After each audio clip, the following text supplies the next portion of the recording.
फळबागेतून लाखो रुपये उत्पन्न मिळवण्यासाठी हवे परफेक्ट मार्गदर्शन. आजच संपर्क करा दक्कन फार्म कोल्हापूर 9766249071 वर.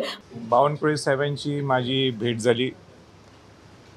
त्यात कुठलाही राजकीय संदर्भ नाही आहे, कुठली राजकीय चर्चा सुद्धा झालेली नाही आहे. 30 एकर जमीन ही महसूल खात्याची ही जिल्हा क्रिकेट असोसिएशनला देण्यात येणार आहे आणि म्हणून त्याचे थोडे बारकावे ची चर्चा करण्यासाठी ही माझी भेट होती.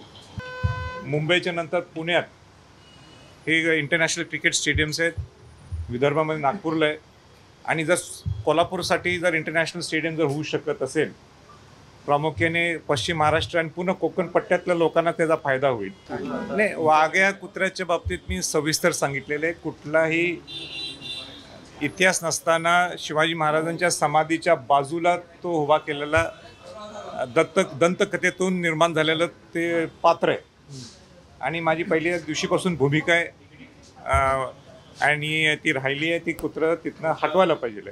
माझी मुख्यमंत्री महोदयांची सुद्धा चर्चा झालेली आहे. मुख्यमंत्री महोदयांनी सुद्धा सांगितलेलं की मी लवकर समिती स्थापन करणार आहे. आज मी मुंबईत आलो आहे. मुख्यमंत्री महोदयसुद्धा मला त्या वाघ्या कुत्र्याच्या संदर्भात काढण्याच्या संदर्भात आज मला ती वेळ देण्यात, आज किंवा उद्या वेळ देण्यात आणि सविस्तरपणे माझी ती चर्चा होईल. मुंबईत शिवाजी महाराजांचं स्मारक व्हायला पाहिजे, त्याबद्दल काही दुमत नाही आहे. कारण का अरबी समुद्रात ज्यावेळी हे जलपूजन झालं होतं किंवा भूमिपूजन झालं होतं, मी स्वतः त्यावेळी होतो आणि मी मोठं आंदोलनसुद्धा मध्यंतरी केलं होतं की इथं तुम्ही नुसतं जाहीर केलेलं आहे आणि अरबी समुद्रात शिवाजी महाराजांचं स्मारक व्हायला. त्यावेळी 3000 कोटी बजेट होतं, पण हे स्मारक होताना सुद्धा जे तुमच्या हातात आहे ते शिवाजी महाराजांचे जीवन स्मारक आहे. ते गडकोट किल्ले आहेत. त्या गडकोट किल्ल्यांचं संवर्धन जतन व्हावं. उलट मी तर मुख्यमंत्री महोदयांना सांगितलेलं आहे की आम्ही एक फोर्ट फेडरेशन स्थापन केलेलं आहे. या फोर्ट फेडरेशनसाठी एक तुम्ही 25 किल्ले हे आम्हाला तुम्ही दत्तक घ्या.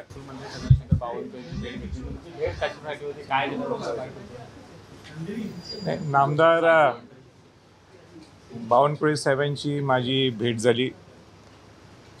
त्यात कुठलाही राजकीय संदर्भ नाही आहे, कुठली राजकीय चर्चा सुद्धा झालेली नाही आहे.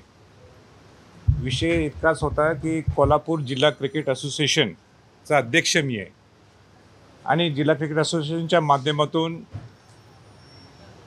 30 एकर जमीन ही महसूल खात्याची ही जिल्हा क्रिकेट असोसिएशनला देण्यात येणार आहे आणि म्हणून त्याचे थोडे बारकावे ची चर्चा करण्यासाठी ही माझी भेट होती आणि मी बावनकुळे साहेबांचा मनापासून आभारसुद्धा व्यक्त करतो की त्यांनी एक विकासाच्या माध्यमातून महाराष्ट्र घडायला पाहिजे, महाराष्ट्रात सामाजिक परिवर्तन घडायला पाहिजे.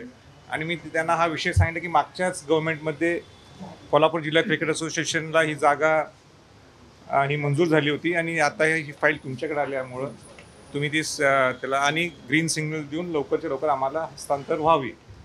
त्यांनी एकदम सकारात्मक दृष्टिकोनातून हा विषय घेतला. कोल्हापूर जिल्हाधिकाऱ्यांना सुद्धा सांगितलं की ह्यातून मुंबईच्या नंतर पुण्यात हे इंटरनॅशनल क्रिकेट स्टेडियम्स आहेत, विदर्भामध्ये नागपूरला आहे आणि जर कोल्हापूरसाठी जर इंटरनॅशनल स्टेडियम जर होऊ शकत असेल, प्रामुख्याने पश्चिम महाराष्ट्र आणि पूर्ण कोकण पट्ट्यातल्या लोकांना त्याचा फायदा होईल आणि म्हणून त्यांनी तातडीने तसे आदेश दिलेले आहेत आणि म्हणून मी परत एकदा बावनकुळे साहेबांचं मी मनापासून आभार व्यक्त करतो. वाघ्या कुत्र्या संदर्भात देखील तुमच्याकडनं पत्रव्यवहार वारंवार आपल्याला पाहायला मिळतो. या संदर्भात काही चर्चा किंवा नेमकं काय?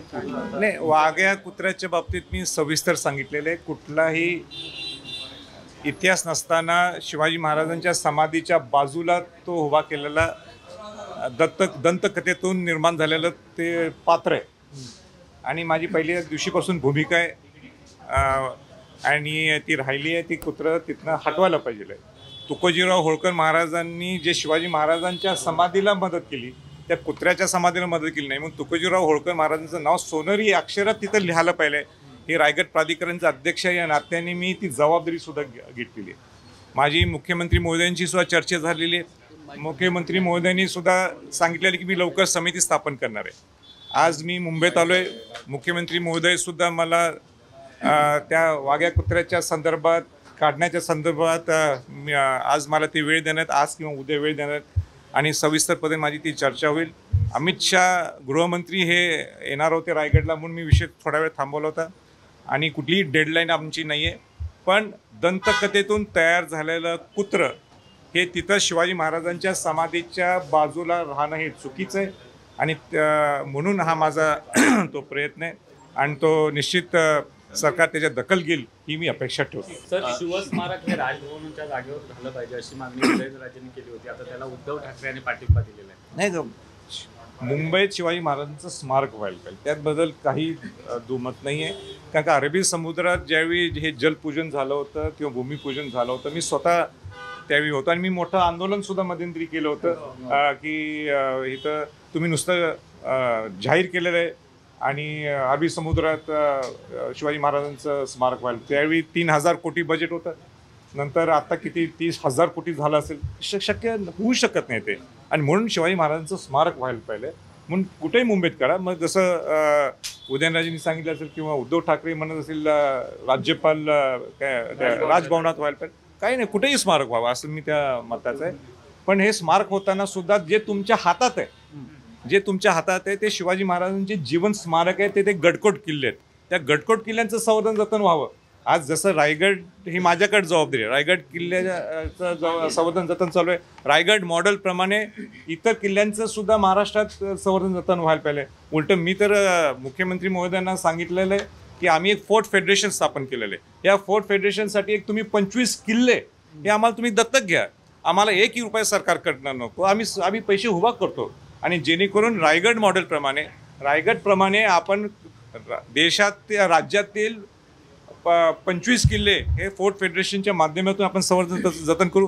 किंबहुना फोर्ट फेडरेशन त्यांना द्यायचं नसेल सुद्धा, NGO आहे ते, जर द्यायचं नसेल सुद्धा तर सरकारने सुद्धा जबाबदारी घ्यायला पाहिजे की हे जीवन स्मारक आहे ज्यातून खऱ्या अर्थाने हिंदवी स्वराज्य स्थापन झालं, प्रस्थापित झालं, घडलं.